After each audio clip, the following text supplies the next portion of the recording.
infinite creation, you have right here and right now the ability to access that infinity in whatever way serves the idea you are creating yourself to be within the local experience. You have the ability to access anything that is relevant, everything that is relevant to the definition of your life as you have created it in your local experience of existence. But even though you may experience only what appears to be relevant for the theme of the life you have locally created, nevertheless, in that experience, you are still supported by the totality of infinity. In order to have a local experience such as you are having, you have to be supported by an infinite existence. If it wasn't infinite, if it was closed, if it was exclusive to some concept, you couldn't experience your local reality at all. The only way you can actually have a localized experience is if it's supported by an infinity that allows for any experience to be had that you can imagine, somewhere, somehow. And you still, even within your localized experience, have the ability with your imagination to draw upon those other infinite experiences to whatever degree serves your localized one. It's called imagination. It's the doorway, it's the gateway to all of infinity, to be interpreted through your consciousness in whatever way serves you. But the point is that you know that in order to be able to do that, in order to have an imagination that can conjure up things that don't exist in your reality, that aren't immediately experienced in your reality, it means you're tapping into an infinity that supports your ability to have a local experience and still provides you with a window on the rest of infinity. That's a powerful window, more powerful than you have imagined with your imagination. The paradox is that you can actually also curtail how you use your imagination to make it seem as if your imagination is more limited than it is. But the only reason you can do that is because you can imagine it to be so. That's the paradox. And again, let it be obvious, as we have said, you are unconditionally loved so much that you are actually then allowed to think you're not unconditionally loved. That's how loved you are. If you understand the power of that paradox, again, more of the nature of the structure of existence will become apparent to you, obvious to you. And you will awaken to the fact that the only reason you experience the limitations that you do is because you have decided to, for one reason or another. But when you come from a knowing state that you have done that, then it becomes obvious you can do something else. And being aware, just by itself, being aware of the fact that you can do something else is all that is necessary to give you permission to do something else. Because were it not so, existence would be conditional, and it's not. It's unconditional. So learn the definition of unconditional. It's not, yes, it's unconditional except for these conditions. You're the ones supplying the conditions, not existence. Existence is unconditional because it allows you unconditionally to supply conditions if you want. The only way that's possible is if existence itself is unconditional. Because if it wasn't unconditional, it might not allow you to impose conditions. The fact that you can actually impose conditions proves that existence itself is unlimited and unconditional. Let it become obvious. That's the knowing state. Is this making sense to you?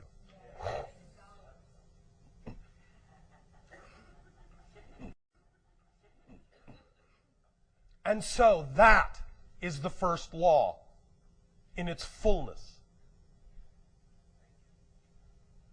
Number two, the one is all, the all are one. Again, we have touched on this. You are all that is. Each of you is all that is, expressing itself as a part of all that is. This is what you call the holographic principle in your new technological language. Every part contains the whole. Every part contains the whole. The whole can create itself to be experienced as parts, but every part contains the whole. This was illustrated, as we have talked about before, in the past by a symbol called Indra's net, which is like looking at a lattice work of perfectly round reflective pearls. Each pearl reflects every other pearl in the net. So in order to gain access to all the information of the entire net, all you actually have to do is look at any one pearl. You can see all the other pearls in it. Every single one of you is such a pearl. You reflect all the other pearls. Now, we understand that because of your focus, sometimes some of the other pearls are more difficult to see. That doesn't mean they aren't there. Your nature is holographic. They are there. And when you tune your vibration in your consciousness to that obvious fact, by understanding the nature of the structure of existence this way, you will then know it's all there, and you can access what you need, when you need it, where you need it, how you need it, perfectly, as you need it. Not a second before you need it, but not a second later than you need it. That is what is happening right now in this experience. That is what the idea of channeling is all about. Is being in the now to the point where you simply plug into what you need when you need it and allow that to come through as you need it, in what form you need it. That's why we never plan to talk to you. We never know what we're going to say. We just say, let us talk. Sometimes we might throw out a hint. But we have no idea what we are going to say until we say it. But we know that when we need to say it, it will be there. And it will be exactly what needs to be said for that moment. That's all there is to it. When you understand the nature of your structure and begin to come from that knowing place, that state of being allows for that kind of expression. That state of being does not allow any other kind of expression, but the one that needs to be here now, that serves the best of all concerned, because that is our intent within our natural selves, because we are an aspect of all that is, which supports all the parts, which in turn support the whole. It's one thing. Again, we have used the puzzle analogy. A picture puzzle made up of all these thousands of pieces, each with its own unique shape. If you try to change the shape of any one of those pieces, when you attempt to put the puzzle picture together, then that piece won't fit anymore, and it won't support the whole, and the whole won't support it. But if you allow yourself to be the natural shape you were created to be, you will fit perfectly with all the other puzzle piece shapes, and in fitting perfectly, harmoniously, you will create the big picture that then, in a sense, supports all the pieces that make it up. And you have one harmonious experience. But if you think, I need to be this, I need to be that, and you are coming from the illusion instead of from a place of true knowing, then you do not fit. You do not harmonize. You conflict with yourself, first of all, because you are trying to be something you're not. You're not being yourself, your natural self. You're not being your obvious self. That is all that we have ever said, in all the things we have ever taught, in all the things we have ever spoken of, in all the things we have ever said or shared with you. All of them are nothing more than variations of you can be your natural, obvious self. We are just reminding you over and over who you are. And now we take this opportunity, this day of your time, to add this other level of knowingness so that you can, by understanding the obvious structure, the nature of things, understand your own nature and how obvious it is to be in a knowing state. I am. I'm in a knowing state. I am. I'm in a knowing state. Oh, I remember the dot. Obvious. Turns left for me, turns right for him, change my perspective, turns right for me too. Obvious. Knowing state. I exist. Law 1. Knowing state. Obvious. The one is all, the all are one. Obvious. Knowing state. Number 3. What you put out, what you get back. Law number 3. Obvious. Why? Because there is nothing else. There's nowhere for anything to go. There is no outside. There is only here and now. So if you create a vibration, who else is there but you to experience the result of that vibration? I understand you can create the illusion that you don't immediately experience the results. But that's just an illusion. It's just an experiential illusion. This is why, when you have heard people talk about the idea of near-death experience, going into spirit, communications from spirit, and they mention the idea of life review, where suddenly they experience the effect of everything they have done in life from the perspective of the people that were affected by their actions. They feel all the things those people felt, see all the things those people saw. All the people that were affected, all the beings that were affected by every action is then experienced in life review by the person that had the action, that did the action. Why? Not from punishment, but because there is no one else to experience those things. There is only you. The delay factor is only an illusion that makes it seem as if you're not those people. But you are those people. They are in each of you. So in life review, when the delay factor is removed, suddenly all the things you do, what you put out, is instantly there for you to experience from all the points of view that are now your point of view. Because you are one in that state. So it's your point of view. No longer is the artificial illusion of you and them being experienced in the same way. Certainly not to the same degree.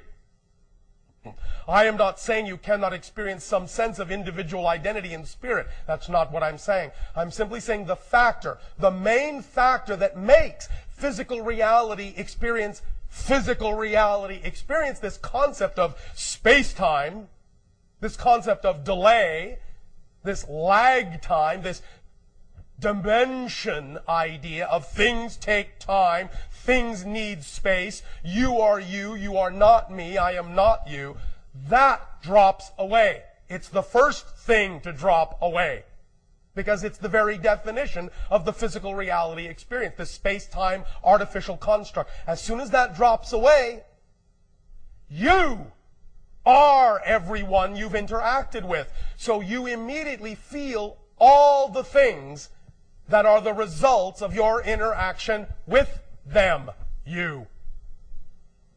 That's what life review is. So that you can understand the true consequences of the states of being you chose to be in. Not a punishment, not a judgment. A natural, obvious result of simply removing the space-time construct from something that is essentially one being. Does that make sense? All right. So as you begin to understand the nature of this construct, you see that it explains why these things occur. So that now when you hear someone talk about the idea of life review, in spirit after you die, you understand why that happens. Because of the nature of existence itself, in that you are everything. And when you remove the artificial separation experience, you suddenly become that which you interacted with. And experience it from that point of view. It's as simple and obvious as that. Law number 4. Change is the only constant. And even change changes into that which is stable and unchanging, which creates the first 3 laws which never change. So it's a complete cycle. Change. Change is obvious even to you. Everything changes. Or does it? Now, if you understand the nature of existence, you can understand what change actually is. The experience of change is not exactly what you think, from your perspective. If everything is here and now, that means you know what? Everything simultaneously coexists. Everything simultaneously coexists. And when I say everything, I not only mean every reality, I mean everything you perceive as a different moment already exists now, with the moment you're experiencing now. So how is change possible? If everything already exists, if every moment is like a frozen snapshot without the concept of time and space, how do you experience change in your consciousness? Simple. Again, it's a matter of shifting the frequency. It's a matter of shifting the perspective. What you call movement, what you call change, is simply an issue of you shifting your perspective and having a different point of view of the same now moment. That's all it is. That's all it is. You are simply seeing the same moment from different points of view with such a degree of rapidity, as you say, that it appears to be what you call movement through space and time from your perspective. But from our perspective, it doesn't look that way unless we want it to. From our perspective, everything is already there. Everything is already here. When we look at you, when we sense you, we see all of you now. What you call your past self, your present self, your future self, all of that is presented to us in one snapshot, like a holographic matrix, spread out like a deck of cards, all at once, like various frames on a film strip. All the frames are there for us at the same time, here and now. So when it appears like we are accessing, or anyone on your planet is accessing the future, the past, they're not. They're accessing different aspects of the now because it's obvious in the same way it's obvious when you hold up a film strip and look at all the different frames. Oh, I can look at that frame. Oh, I can look at that frame. Because they're all here. It's the same idea. And it's also why we know. What? Know what you are capable of. Because you're capable of it now. Because it exists now. We know what you are capable of knowing. Because from our perspective, you already know it. It's just that in this frame, you don't know you know it. But we do. And what we are doing today is designed to help you look at that frame where you know it. Now, yes, we are familiar with the understanding of the philosophy that true wisdom comes from when you know you don't know. I understand that. But that's slightly different than what we are talking about here. Because even when you know, the more you don't know, you still allow yourself in the moment to know certain things. Even if it's only that you absolutely know that you don't know everything. Even that is a knowing. And it's that kind of knowing that we're talking about. The immediate, right here, right now, knowing of who you are, what you are, and how you can prefer to be. That is the knowingness we are discussing. The other knowingness is the knowingness of things that we were talking about at the beginning. That we know you don't always have to know. As sometimes people have asked us, Bashar, is there anything you don't know? Our answer is, I don't know. Because I am not being that being at this point. Of course there are things we don't know. But it doesn't matter because in any given moment, what we need to know, we know. And we know we will know what we need to know in that moment. And whatever we don't know in that moment, we know we don't need to know. And that's the kind of knowing we are talking about. The difference between knowing that you know what you need to know and knowing that what you don't need to know. Instead of worrying that you don't know something you need. That's the difference between the illusionary state you have created and the state of knowing. In the illusionary state, you can create the experience of worrying that you don't know something you need to know. From the state of knowing, you know that what you don't need to know. That's what knowingness brings you. The certainty that there are things you don't need to know. That's the paradox of the state of knowing. But when you need to know them, if you do, you will.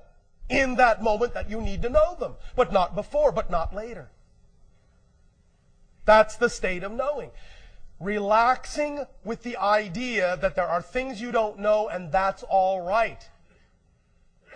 And when you know you don't need to know them, you will then know that you know what you do need to know. And you will move forward with that knowledge.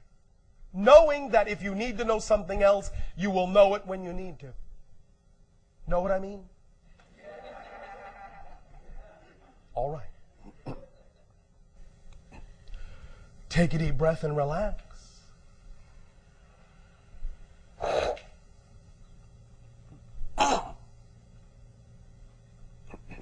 Take another deep breath and relax.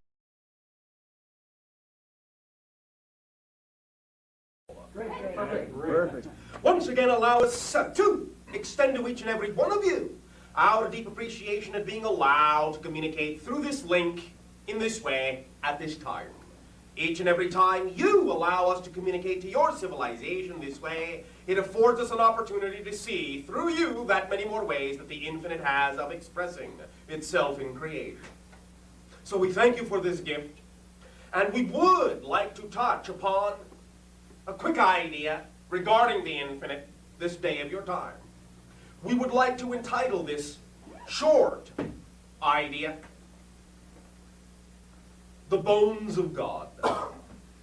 Allow us to address the concept that in what you call nature, there are obviously certain principles that you observe and that can be rendered, shall we say, down in their most basic form to mathematical equations, mathematical proportions, ratios, and relationships of one or many things to another one or many things.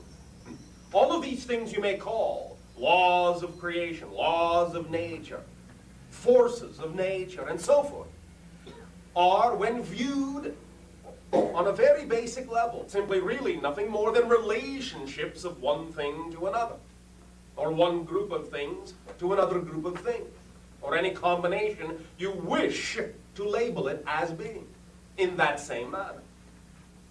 This relationship, this mathematical, proportional relationship, is a description of the template, so to speak, that underlies all that you understand physiological reality to be.